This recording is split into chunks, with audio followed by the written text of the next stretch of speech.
Mon Lacoste, c'est comment? Bizarre, hein?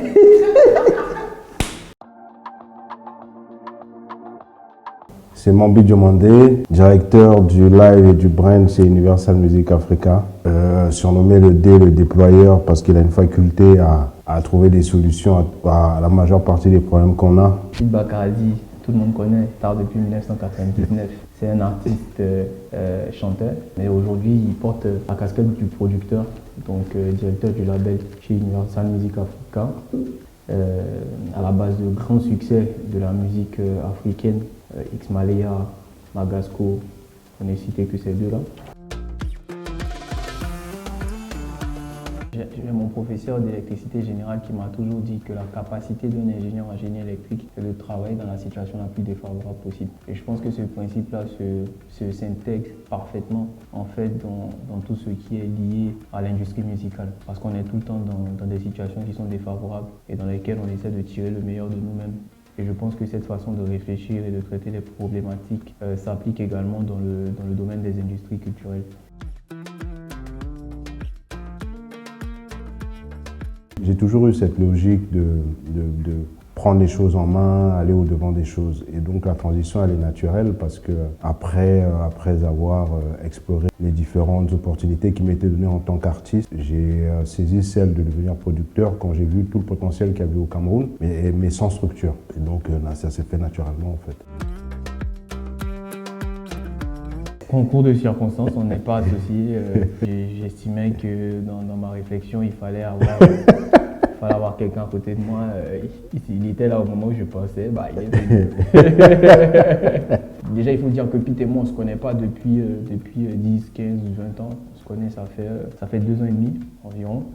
Je pense que cette complicité est née du fait qu'on partage plus ou moins les mêmes valeurs et les mêmes centres d'intérêt. Et donc dans les réflexions qu'on a, surtout professionnelles, je pose beaucoup de questions à Pete parce que fondamentalement c'est un devancier dans le monde de la culture, eu égard à tout ce qu'il a fait. On a mûri ensemble l'idée de monter le Salon des industries musicales d'Afrique dans un premier temps. Et on s'est dit que l'Afrique anglophone bénéficiait déjà d'énormément de plateformes qui venaient régler toutes les problématiques qu'on adresse aujourd'hui et qu'il fallait spécifier en s'attaquant aux territoires francophones qui sont très lésés lorsqu'il s'agit de digitalisation dans le monde, lorsqu'il s'agit de l'industrie culturelle et créative. Et donc c'est pour ça qu'on a axé notre salon sur l'Afrique francophone.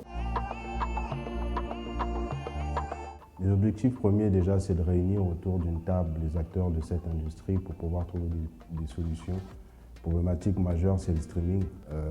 On se rend compte que beaucoup de gens n'ont pas accès aujourd'hui aux plateformes à cause des prix élevés des différents opérateurs téléphoniques et on a cette vocation-là de vouloir réunir autour du salon aussi bien les opérateurs téléphoniques que les banquiers, que les producteurs, que les éditeurs et managers parce qu'on voudrait que les choses soient mieux comprises de part et d'autre.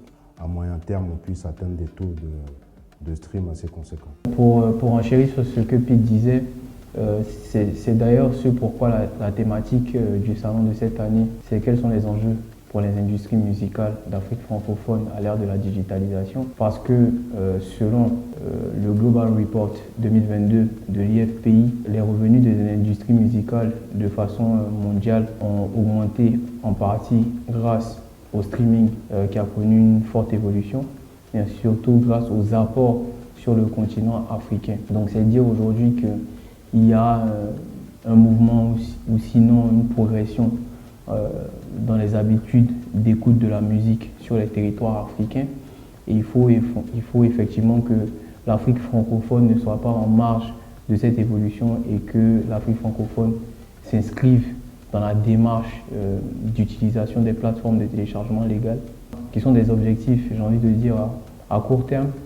Et sur du moyen terme, on souhaiterait aujourd'hui être des leviers ou sinon des pistes de solutions aux problématiques qui faciliteraient les partenariats entre le public et le privé sur le domaine des ICC. Le 17 et le 18 novembre 2022 aura lieu au Sofitel Hôtel Ivoire le Salon des industries musicales d'Afrique francophone, le CIMA, un salon, comme je l'ai dit précédemment, dont le but est de structurer, de valoriser et de renforcer les capacités des acteurs des industries musicales d'Afrique francophone.